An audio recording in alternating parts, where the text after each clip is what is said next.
हे मित्र, आज मैं तुम्हें महात्मा विदुर जी द्वारा वर्णन किए गए ऐसे पुरुष के बारे में बताने जा रहा हूँ जिसे ना तो नष्ट किया जा सकता है, जिसे ना ही हराया जा सकता है और ना ही जीता जा सकता है। संसार की कोई अप्सरा भी ऐसे पुरुष को अपने वश में नहीं कर सकती। बड़े बड़े ऋषि मुनि जो सुंदर अप्सराओं के सामने अपने घुटने टेक देते हैं, अप्सराओं के नृत्य के मोह में पड़कर देवता भी मूर्छित हो जाते हैं। ऐसी मृगनयनी बड़े स्तन वाली सुंदर देह धारण की हुई अप्सराएं भी ऐसे नर को अपने मोहपाश में बांध नहीं सकती।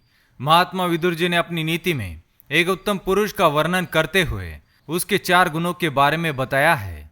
अगर संसार के किसी मनुष्य के अंदर यह लक्षण दिखाई दे तो उसका स्थान देवताओं के बराबर ही है।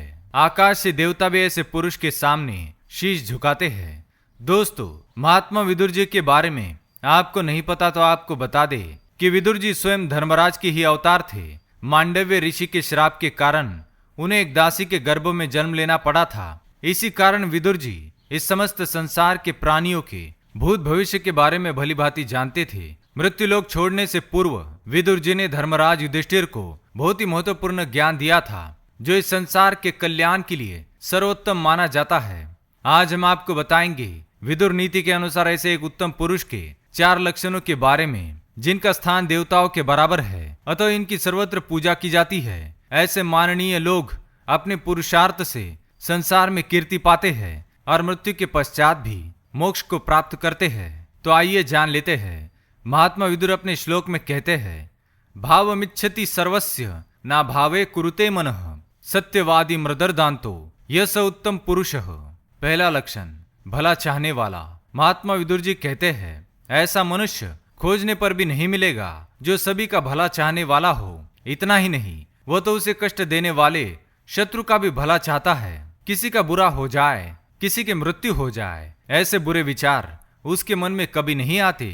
आजकल तो मनुष्य अपने सगे संबंधियों का, अपने मित्रों का भी बुरा होने की कामना करते हैं। अपनी बात न मानने वालों का अनिष्ट होने की राह देखते हैं ताकि वह उन पर हंस सके। किंतु उत्तम पुरुष कभी दूसरों पर अपनी बातें नहीं थोपता और उसके भले के बारे में ही सोचता है। दूसरा लक्षण है, कष्ट में नहीं देख सकते। विदुर जी के अनुसार जो मनुष्य दूसरों को कभी दुखी नहीं देख सकता, दूसरों को दुख में देखकर उसके मन को पीड़ा होती है, ऐसा ही मनुष्य मृदु हृदय वाला, सभी का मन जीतने वाला होता है। दूसरों को दुख में देखकर मन ही मन आनंदित होने वाला मनुष्य कठोर होता है। ऐसे मनुष्य को कभी दूसरों पर दया नहीं आती। इनके लिए रिश्ते नातों का कोई महत्व नहीं और वह अपने स्वार्थ को देखने वाला होता है। किंतु दूसरों को थोड़ा भी कष्ट हो जाने पर दुखी होने वाला व्यक्ति स्वयं होकर कभी किसी को कष्ट नहीं देता और ना ही अपनी वाणी से किसी को कटुवचन बोलता है। तीसरा लक्षण, सत्यवचनी। विदुर जी कहते हैं, उत्तम पुरुष झूठ नहीं बोलते, मौन ही रहने का निर्णय लेते हैं। उनके मुख से केवल सत्य ही उद्घटित होता है। चाहे कितनी भी विकट परिस्थिति क्यों न खड़ी हो जाए, वह सत्य के मार्गों को नहीं छोड़ता। दूसरों को झूठ बोलकर उनसे सहायता की कामना नहीं करता। वह केवल सत्य के मार्ग पर चलकर ही संसार पर विजय पा लेता है। चौथी बात, जितेंद्रिय। अंतिम बात विदुर जी कहते हैं कि जो मनुष्य जितेंद्रिय है उसे कोई भी स्त्री वश में नहीं कर सकती। जो पुरुष अपनी कामनाओं को वश में नहीं रख पाता वह मोह माया के बंधन में बंधकर दूसरों के वश में हो जाता है। कामी पुरुष स्त्रियों के ही दास होते हैं। वह स्त्रियों के कहने पर चलते हैं, उनके अनुसार आचरण करते हैं। माता पिता भाई बंधु को त्याग देते हैं और दुर्गति को प्राप्त कर लेते हैं। अतः मनुष्य को अपने इंद्रियों को स्वयं पर हावी होने नहीं देना चाहिए। तो दोस्तों, ये थे वह 4 लक्षण जो उत्तम पुरुष में पाए जाते हैं। अगर आपके अंदर ऐसे लक्षण हैं तो कमेंट करके अवश्य बताएं।